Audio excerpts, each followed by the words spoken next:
Welcome to another edition of Tribute to Blackness. In this episode, I'll be continuing my presentation on the demonization of China, our Black people being manipulated by the forces of white supremacy. Now, just to review some of what was said in the last presentation so we can make a linkage between what was said before and what I'm going to say in this presentation. You would recall that in my last presentation, I looked at the mindset of white supremacy and how this mindset contributes to the devilish behavior among some Caucasians.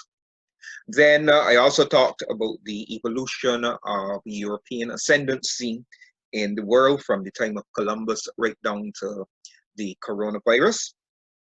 I also talked about the decline of the Caucasian race and the rise of white nationalism as a response to how the white race is declining, especially in the area of population growth.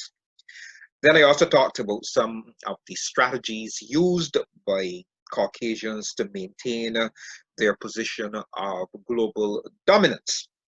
And I mentioned 5 main areas. We looked at colonization and neocolonization. We looked at how the West used coups and other forms of destabilization, which also included the assassination of leaders who were anti-West. In addition to these 2 things, we looked at sanctions, how the West imposes sanctions, trade and economic sanctions, to cripple countries that are opposed to the agenda of white supremacy.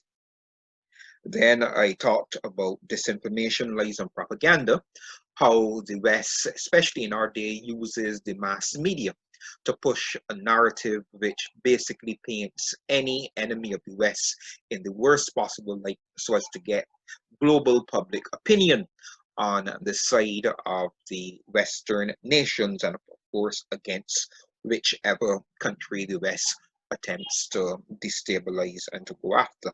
And of course, I also talked about outright military campaigns, wars that the West have fought in recent times. We think in terms of Afghanistan, Iraq, and Iran are just 3 recent examples.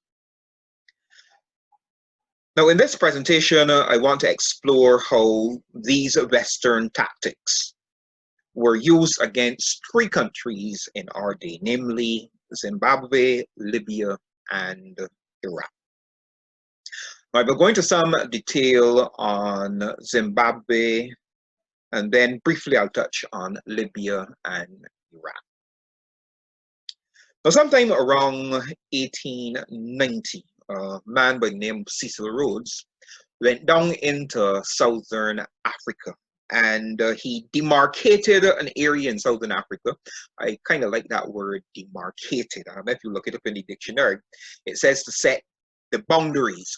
So basically what Cecil Rhodes did is that he went down into southern Africa and he basically set up some boundaries. He drew a map basically and he said, I am claiming this land for the crown in England.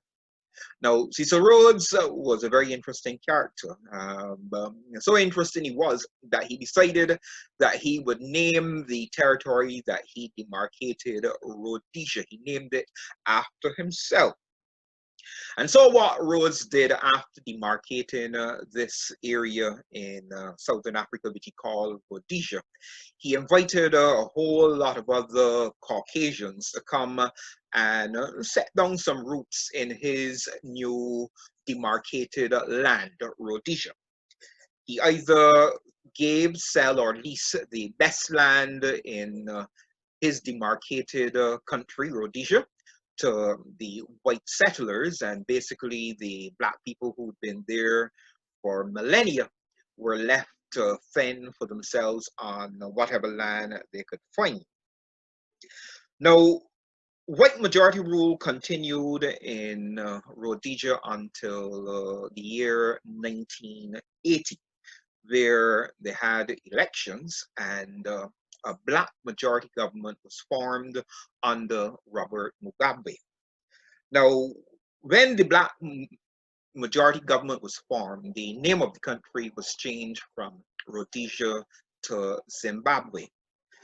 But that was one of the only changes that basically took place, because economically, the white minorities still continued to control the economics of the new nation of Zimbabwe. And in addition to that, the whites still continued to maintain control of all of the best land. So even though there was black political control, whites still continued to control the economy and the land. Now, the British and the Americans who brokered the deal between the new black control black majority government led by Robert Mugabe and the former white settlers, they brokered a deal which became known as the Lancaster House Agreement. Now, under the Lancaster House Agreement, a moratorium was agreed on, which basically imposed a 10-year restriction on any kind of land reform in Zimbabwe. Also arising out of the Lancaster House Agreement was the concept of willing buyer, willing seller. Now, there were two problems with this concept of willing buyer, willing seller. Number one, successful white farmers had very little incentive to sell farmlands to black Zimbabweans. And number two, the issue of how white Europeans got their claim to the land in Africa was not even addressed. Now, let's suppose I were to go to England and I were to demarcate some land in England. I went and I set up my borders just as Cecil Rhodes did in 1890 when he went down into Southern Africa. And I were to give that demarcated land that I claimed for myself, I were to name it, let's say, Leonardville, after my first name. And then I were to invite some Barbadians to come with me up to Leonardville, and I were to give them, sell them, or lease the land which I had taken from the white English people. My question is, would I or any of the settlers who came, would we have a moral or a legal right to the land which we demarcated and sell, leased, or gave among ourselves? Well, I am certain most people, especially Caucasians, would say no, that I would have absolutely no right to the land. And there's not much I could argue against that. You know, it would basically be that I went into people's land and I stole the land from the people and then gave it away to some of my friends, or I sold some, which would really be a very big legal problem. Now, of course, white people would be very justified in taking to arms and trying to get back their land, to liberate their land from myself and the other black settlers from the Caribbean. And I'm certain that white people would see this as a very great victory for their race, as they were able to drive out all of the black settlers who had come and taken over the land. Now, on May 7, one of my pet things I do almost every day, I try to listen to news coming out of Africa.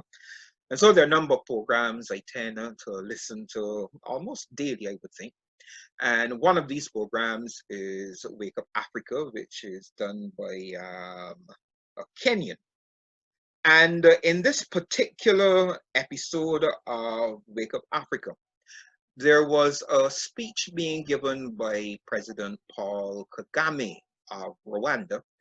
And Paul Kagame was asking a very interesting question. He was asking what gave a French judge the moral or the legal right to want to have Rwandan citizens extradited to France to be tried for crimes which they committed in Rwanda, while simultaneously the Rwandan courts had absolutely no jurisdiction to extradite French citizens who had committed crimes in Rwanda to try them and to have them sentenced in Rwanda. This is white supremacy at its ugliest. On purely moral grounds, Caucasians had no right to the land they took by force or by trickery, whether it was in Africa, whether it was in the Caribbean, whether it was in Central America, whether it was in South America or in the Middle East, wherever they went. They had absolutely no moral or legal right to the land which they demarcated and claimed for themselves. And so all the land occupied by white people in the Americas, in the Caribbean, in Africa, the Middle East, wherever they took the land, was appropriated from the original inhabitants of the land. And appropriated just simply means that they took it by other than fair means. Now, I would love to hear Pope Francis and the Archbishop of Canterbury, Rowan Williams, speak to the issue of land redistribution in Zimbabwe. These two moral voices need to speak to their white brethren in Europe and the US and basically tell them that the land aspirations of the Zimbabwean people are righteous and that the sanctions that have been imposed on Zimbabwe are racist, they're criminal, and they are morally wrong. The Western media has been very successful in turning global public opinion against the aspirations of the people of Zimbabwe. The narrative in the white mass media is one of white Zimbabwean landowners trying to defend their land from lawless black squatters. I looked recently at a video and it showed white Zimbabwean farmers totally armed with their automatic rifles, and when they were interviewed, they created the impression that they were just simply defending their lands from lawless black people who wanted to take over their land. Now, this narrative reminds me of the propaganda embedded in Western movies. Now, I remember as a child growing up, when I watched Westerns, I was totally tricked into believing that the Caucasians were peaceful, Christian, loving people who were just trying to defend their land and their property from those savage Indians who were always attacking them. You know, it's only as I got a little older, I got to realize what was actually happening. These white Christian Europeans were basically invading the lands of the Indians, and the Indians were really the heroes in those stories. They were defending their land, they were fighting against a ruthless imperialist force trying to take over their land. Even some continental Africans and Africans in the diaspora have bought into the propaganda being pushed in the Western media about Zimbabwe and the land aspirations of the people of Zimbabwe. So even Africans and Africans in the diaspora have basically sided with the Western media and the forces of white supremacy in claiming that somehow the aspirations of the Zimbabwean people to reclaim their land is somehow wrong. And so many people have been very critical of Mr. Mugabe and his regime and their attempts to bring about some amount of land reclamation in Zimbabwe. Now, the personality of Robert Mugabe is really a red herring. The real issue in Zimbabwe is economic justice for the people of Zimbabwe. That is the real fight. That is the real issue in Zimbabwe. Now let's go to Libya. Libya is a very interesting example. It is a known fact that Libya has, I think they say it's about the ninth richest reserves of oil globally. It certainly is the greatest oil producer in Africa. And for many years after Colonel Gaddafi came to power, Colonel Gaddafi used the petrodollar of Libya to push a lot of projects in sub-Saharan Africa and in North Africa as well. Now, Colonel Gaddafi was adamantly anti-imperialist, so his rhetoric was very anti-American, anti-West, and so that no doubt gained the animus of the West toward Colonel Gaddafi. And so the program of destabilization, of demonization was launched against Gaddafi and his Libyan revolution. Now, in 2003, Colonel Gaddafi accepted responsibility for the bombing of the Pan Am Flight 203. Now, Gaddafi, while he accepted responsibility, because he said that the bombing seemed to have been carried out by some Libyans, he accepted responsibility on those grounds, but he was equally adamant that he did not give the order for the bombing of the Pan Am flight. But he accepted responsibility and he paid compensation to the families of the 270 victims of that air disaster. Now, even though Colonel Gaddafi attempted to mend fences with the West, it was very, very clear that the West never really forgave Gaddafi and that they were itching to find a way to get into Libya. And obviously, with the amount of oil in Libya and the importance of oil to the economies of Europe and America, Libya was a prize state for capture by the imperialist forces of the West.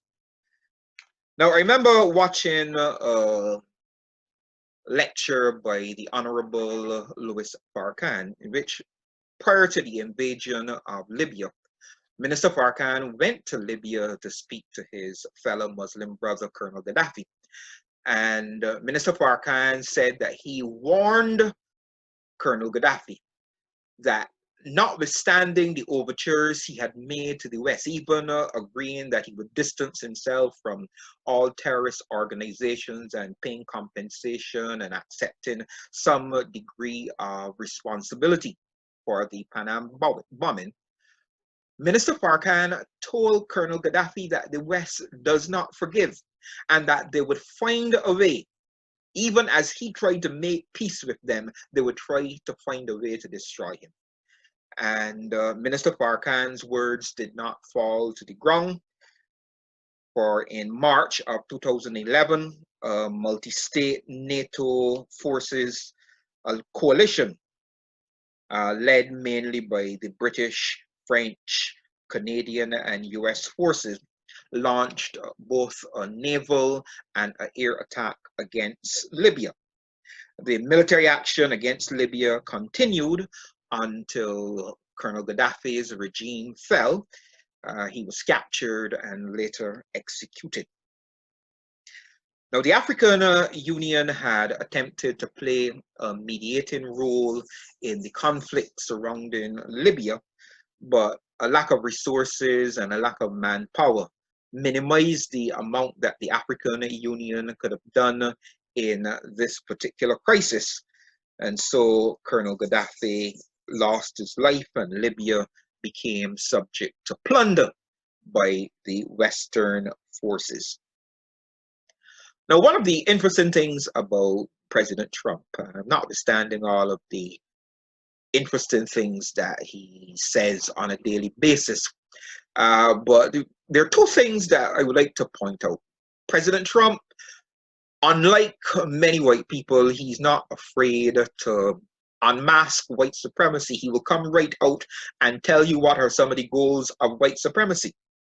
Like, for example, in Charlottesville, after you had white supremacists, neo-Nazis, skinheads, Ku Klux Klan members coming out marching with their slants of "you will not replace us" or "Jews will not replace us," blood and soil, the South will rise again, Russia's our friend.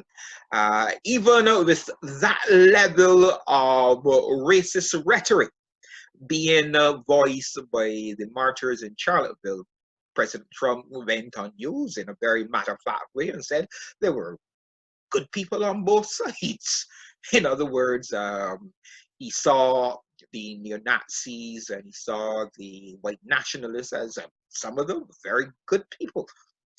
And then, of course, in one of his talks on what was happening in the Middle East and the US involvement in these wars in the Middle East, President Trump came right out and said, you know, to the victor goes the spoil. Maybe we should be able to take the oil. And I remember Stephen Colbert, one of the satirists. I like to listen to the satirists on a daily basis as well. I get something to smile about. And these satirists, they make some very valid points politically as well. But Stephen Colbert was like putting his hand to his mouth, telling the president, no, no, no, we don't do that. When we invade other people's countries, we talk about things like restoring democracy and stopping the civilian population from being massacred by the government. But that was not Trump. Trump said, you know, to the victor goes the spoil. We should be able to take the oil as payment for all the hard work we've done in these countries. Now, it was very unfortunate that America's first Black president, in the person of President Obama, was the one who signed off on the invasion of Libya and the assassination of Colonel Gaddafi. Now, I am very pro-Obama, make no mistake about that. I was very proud to see a Black person become president of a white racist country like America. But this is one thing I held against President Obama, that he was the one who basically signed off on the invasion of Libya and the death of Colonel Gaddafi. Now, Western propaganda justified the invasion of Libya by saying that Colonel Gaddafi was massacring civilians in Libya. And if this is the basis for white countries invading other countries, I'm wondering, when will NATO invade the United States for the murderous campaign against African Americans in America? Now, as I conclude, let me talk a little bit about Iraq. Now, just as Libya is has the ninth richest reserve of oil, Iraq happens to have the fifth largest reserves of oil, which makes Iraq a nation of special interest to both the US and its European allies. And so, as with Libya, the US and its European allies justified the invasion of Iraq using some very big lies. Saddam Hussein was painted as the devil himself, just like Colonel Gaddafi. And the US and British told the world that Saddam Hussein had weapons of mass destruction, and therefore he posed a security threat to the entire world.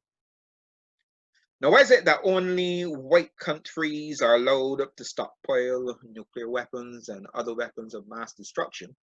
And whenever you hear about another country, especially a brown country, trying to develop nuclear weapons or intercontinental ballistic missiles that they could launch and perhaps reach Western countries like the US or its allies in NATO, there's always this big talk among these white nations about how they need to stop brown nations from acquiring nuclear weapons and other weapons of mass destruction. And of course, this reminds me of what used to happen in the bad old days of slavery, where it was illegal for Black people to own or to carry weapons in public. Now, On this subject, I would just like to say this as well. In the light of the recent killings that have taken place in North America, the case of the young man who was jogging and he was accosted by two white men, a father and a son, who said that they thought he was involved in some criminal activity, and so they decided that they would go after him with shotguns. And not only they went after him with shotguns, but they literally discharged the shotguns into his body, killing him basically on the spot. And sometimes I wonder if Black Americans are aware that the Second Amendment gives Black people the right also to bear arms and to use said arms in the defense of themselves and their loved ones against both those in uniform and against those who would like to take the law into their own hands. The Second Amendment says that Americans have the right to bear arms, which means that if Black people are Americans, you also, Black Americans, you have the right to bear arms and to use these arms in defense of yourself when you find yourself under attack. And so, in summary, we've seen how white supremacists demonized Mugabe, Gaddafi, and Saddam Hussein before implementing policies to destroy these men and the countries over which they presided.